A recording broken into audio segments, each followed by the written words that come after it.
की जय हो। बुधवार का दिन सभी देवी देवताओं में सबसे पहले पूजे जाने वाले भगवान गणेश को समर्पित होता है। बुधवार के दिन उपवास रखने का विशेष महत्व होता है क्योंकि बुधवार के देवता भगवान गणेश बुद्धि के देवता हैं। तो आज की वीडियो में हम बुधवार व्रत कथा का श्रवण करेंगे।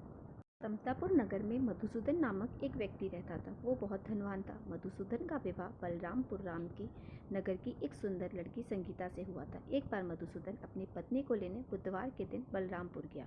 मधुसूदन ने पत्नी के माता पिता से संगीता को विदा करने के लिए कहा। माता पिता बोले, बेटा आज बुधवार है, बुधवार को किसी भी शुभ कार्य के लिए यात्रा नहीं करते।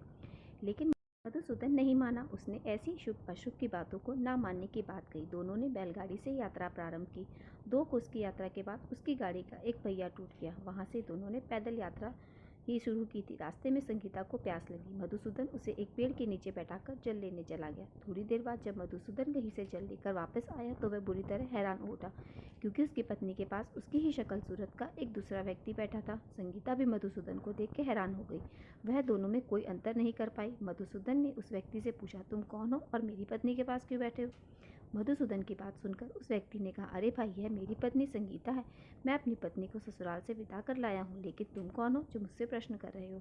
मधुसूदन ने कहा, तुम जरूर कोई चोर या ठग हो। यह मेरी पत्नी संगीता है। मैं इसे पेड़ के नीचे बैठाकर जल लेने गया था। इस पर उस व्यक्ति ने कहा, अरे भाई, झूठ तो तुम बोल रहे। संगीता को प्यास लगने पर जल लेने तो मैं गया था। मैंने तो जल लाकर अपनी पत्नी को पिला भी दिया। अब तुम चुपचाप यहाँ से चलते बनो, नहीं तो किसी सिपाही को बुलाकर तुम्हें पकड़वा दूंगा। दोनों एक दूसरे से लड़ने लगे। उन्हें लड़ते देख बहुत से लोग वहां एकत्र हो गए। नगर के कुछ सिपाही भी वहां आ पहुंचे। सिपाही उन दोनों को पकड़कर राजा के पास ले गए। सारी कहानी सुनकर राजा भी कोई निर्णय नहीं कर पाया। संगीता भी उन दोनों में से अपने वास्तविक पति को नहीं पहचान पा रही थी।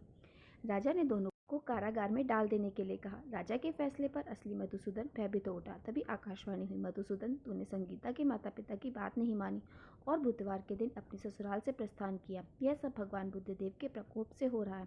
मधुसूदन ने भगवान बुद्धदेव से प्रार्थना की, हे भगवान बुद्धदेव, मुझे क्षमा कर दीजिए। मुझसे बहुत बड़ी गलती हुई। भविष्य में अब कभी बुधवार के दिन यात्रा नहीं करूंगा और सदैव बुधवार को आपका व्रत किया करूंगा।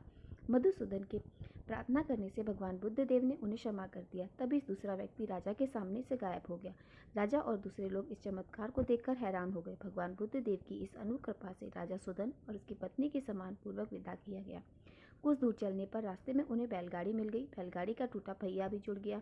दोनों उसमें बैठकर समतापुर की ओर चल पड़े। मधुसूदन और उसकी पत्नी संगीता दोनों बुधवार को व्रत करते और आनंदपूर्वक अपना जीवन यापन करने लगे। इस तरह भगवान बुद्ध देव की कृपा से उनकी यहाँ खुशियाँ बरसने लगी। इस तरह जो भी स्त्री पुरुष विधिवत बुधवार का व्रत करके व्रत कथा सुनते हैं, भगवान बुद्ध देव उनके सभी कष्ट दूर करते हैं। ये कथा यहीं पर समाप्त होती है। अब सुनते हैं गणेश जी के विवाह की कथा। भगवान गणेश जी का मुख हाथी का है और एक दांत भी टूटा हुआ है। इन्हीं 2 कारणों की वजह से उनका विवाह नहीं हो पा रहा था। इस बात से गणेश जी महाराज अक्सर नाराज रहा करते थे। एक दिन एक देवता के आग्रह पर विनायक जी उनके विवाह में अपनी उपस्थिति दर्शाने गए। विवाह स्थल पर पहुंचने के बाद कुछ देवताओं ने मिलकर गणेश भगवान का समय पर विवाह न होने के कारण उपहास किया, जिससे गणेश जी बहुत अधिक नाराज हो गए। उसी दिन उन्होंने ठान लिया कि जब तक मेरा विवाह नहीं होता तब तक मैं किसी भी देवता का विवाह नहीं होने दूंगा। गणेश भगवान के पास विवाह और अन्य संदेश लाने का काम उनके प्रिय वाहन मूसकराज करते थे। अब मूसकराज जब किसी भी देवता के विवाह का समाचार लाते तो गणेश जी उसे आदेश देते और मूसकराज अपनी सेना के साथ जाकर उस विवाह के मंडप को गिराकर तहस नहस कर देते और बारातियों को ही भगा देते। इस तरह गणेश जी और मूसकराज की मिली भगत की वजह से किसी भी देवता का विवाह नहीं हो पा रहा था। गणपति जी के विवाह से तंग आकर सभी देवता भगवान शिव और माता पार्वती जी के पास पहुंच गए और इस विराट समस्या का समाधान मांगने लगे। भगवान शिव और माता पार्वती ने कहा कि इसका हल तो आपको केवल ब्रह्मदेव जी के पास ही मिल सकता है। कृपा करके आप ब्रह्मलोक को जाएं। तब माता पार्वती और महादेव जी को प्रणाम करके सभी देवी देवता ब्रह्मा जी के पास प्रकट हुए। देवताओं की समस्या को ठीक से सुनने के बाद ब्रह्मा जी ने अपनी योग शक्ति से 2 कन्याओं का निर्माण किया।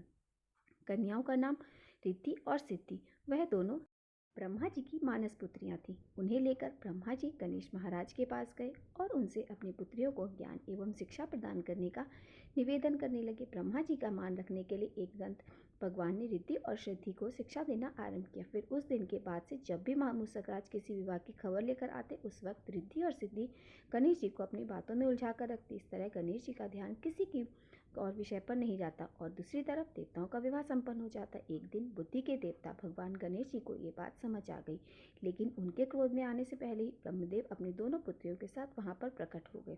रिद्धि और सिद्धि को सामने देखते ही गणेश जी का क्रोध बढ़ने लगा, किंतु विनायक जी के मुख से कोई भी शब्द निकलने के पहले ही भगवान बुद्धदेव ने कहा, हे गणेश जी, आपने स्वयं भी मेरी पुत्रियों को शिक्षा दी है और अब जब मैं दोनों का विवाह योग कोई वर नहीं मिल पा रहा है, आपसे मेरी विनती है कि आप ही रिद्धि और सिद्धि से विवाह कर मुझे धन्य कीजिए।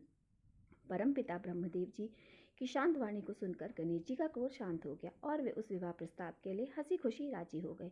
विवाह के बाद अपनी दोनों पत्नियों से उनको 2 पुत्र प्राप्त हुए, जिनका नाम रखा गया शुभ और लाभ। तो प्रेम से बोलिए भगवान गणेश जी की जय हो। आशा करती हूँ आप सभी को आज की कथाएं पसंद आई होंगी। अगर वीडियो पसंद आई हो तो वीडियो को लाइक और मेरे साथ जुड़े रहने के लिए चैनल को सब्सक्राइब अवश्य कर लीजिए। बोलिए गणेश जी महाराज की जय हो।